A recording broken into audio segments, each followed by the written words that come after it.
Bismillahirrahmanirrahim. Assalamu alaikum dear students. How are you? I hope you'd be fine. New syllabus primary mathematics workbook 5A और आज हम करने वाले हैं revision 2A का question number 6 on page number 164। तो इस तरह के क्वेश्चन हम पहले भी बहुत दफ़ा डिस्कस कर चुके हैं, आज भी हम इसी तरह से डिस्कस करेंगे, तो वीडियो एंड तक देखिएगा, स्किप मत कीजिएगा। यहाँ पर हमसे क्या कह रहे हैं, in each of the following diagrams what is the area of the unshielded part. हमने कई बार डिस्कस किया है पहले भी कि बच्चों, जब भी area of a triangle find out करना होता है, अब आपके पास यहाँ पर शेडेड ट्रायंगल है, इसमें आपको एक चाहिए होती है बेस और एक चाहिए होती है हाइट, और बेस और हाइट के बीच में हमेशा आपके पास राइट एंगल ट्रायंगल बनता है। ठीक है, अगर आपके पास एक्यूट एंगल ट्रायंगल है, यानी आपके पास जो बेस है, बेस तो बच्चों नीचे वाली जो ट्रायंगल की कोई भी एक लाइन ले लिया आपने, तो इसको आपने बेस ले लिया यहाँ पर, और उसके बाद इसकी हाइट फाइंड आउट करने के लिए आप क्या करोगे, इसके ऑपोजिट साइड में, क्योंकि ये दोनों एंगल्स आपके पास यहाँ पर एक्यूट एंगल हैं, तो इसके ऑपोजिट साइड के ऊपर से आप एक परपेंडिकुलर लाइन ड्रॉप करोगे। परपेंडिकुलर लाइन का क्या मतलब होता है कि बेस और हाइट के बीच में जो लाइन होती है, इनके बीच में 90 डिग्री का एंगल फॉर्म होता है। तो आप ये देख सकते हो कि ये हमारे पास ऑपोजिट साइड है इस बेस के लिए, और यहाँ से हम अगर एक स्ट्रेट लाइन ड्रॉ करते हैं नीचे, तो 90 डिग्री का एंगल इन दोनों लाइंस के बीच में बनेगा। ऐसी दो लाइंस को परपेंडिकुलर कहते हैं। तो बच्चों, बेस के लिए हम यहाँ से स्क्वायर्स को काउंट करेंगे, ठीक है, यहाँ तक, और हाइट के लिए हम ऊपर से लेके नीचे तक काउंट करेंगे। ठीक है, आपको यहाँ पर ऑलरेडी बता दिया है, हर बॉक्स की यहाँ पर हाइट और लेंथ दोनों बराबर है, दैट इज़ 1 सेंटीमीटर्स। तो बेस हो जाएगी हमारे पास 1 2 3 4 5 6 7 8। ठीक है, हम यहाँ पर लिखेंगे area is equals to base. अच्छा, हाफ भी आता है यहाँ पर, ट्राइंगल है, multiply by base multiply by height. तो हमारे पास यहाँ पर जो बेस है दैट इज़, अभी हमने काउंट की थी 4 और 4 8, और हाइट है हमारे पास यहाँ पर 1 2 3।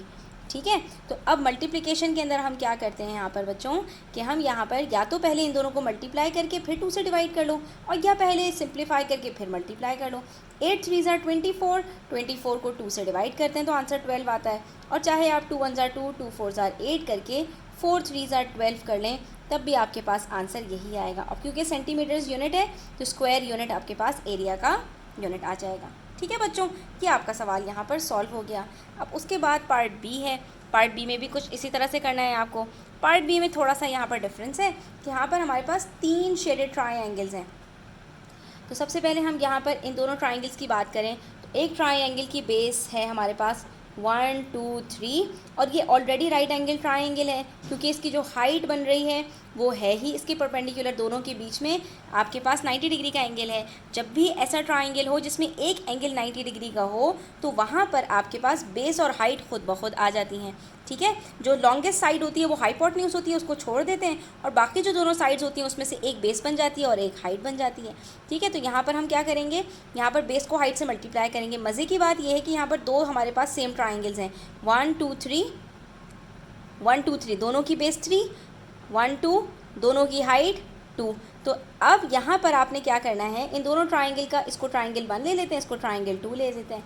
ठीक है, ट्राइंगल 1 के अंदर हमारे पास half multiply by base multiply by height क्या होगा, 3 मल्टीप्लाई बाय 2, 2 को 2 से कट किया, आंसर आ गया 3 सेंटीमीटर स्क्वायर। एक ट्राइंगल का ये आंसर आया, दूसरे का भी 3 होगा, तो ट्राइंगल 2 का भी हमने लिख दिया 3 सेंटीमीटर स्क्वायर। उसके अंदर भी तो बेस 3 और 2 है, इनको मल्टीप्लाई करके भी आंसर 3 आएगा। फिर जो हमारे पास थर्ड ट्राइंगल है, उसके अंदर हमने देखना है कि उसके अंदर बेस क्या होगी, तो उसके अंदर हम इसको ले लेते हैं बेस, क्योंकि स्ट्रेट साइड को आपने लेनी होती है बेस। ठीक है, इसको आप बेस कैसे लोगे, इसकी आप लेंथ कैसे निकालोगे, यहाँ पर तो इसकी लेंथ आपको पता है, हर बॉक्स की लेंथ 1 सेंटीमीटर है, लेकिन क्रॉस में आप कैसे यहाँ पर निकालोगे बच्चों, इसके लिए आपने यहाँ पर बेस ऐसी साइड को लेना है जिसकी लेंथ आप कैलकुलेट कर सकते हो। तो ये वाली साइड को आपने बेस ले लिया, और इसके ऑपोजिट में ये आपकी हाइट हो जाएगी, क्योंकि बेस और हाइट के बीच में आपके पास 90 डिग्री का एंगल यहाँ पर बन जाएगा। ठीक है, तो बेस के अंदर कितने स्क्वायर्स हैं, 1 2 3 4, और हाइट में 1 2। ठीक है, तो इसका आपके पास ट्राइंगल क्या हो जाएगा, half multiply bye 4 multiply by 2, 2 को 2 से कट कर दिया, 4 बच गया, 4 सेंटीमीटर स्क्वायर। अब आपके पास 3 + 3 + 4 करते हैं, तो टोटल एरिया आपके पास बच्चों कितना आ जाएगा, 10 सेंटीमीटर स्क्वायर।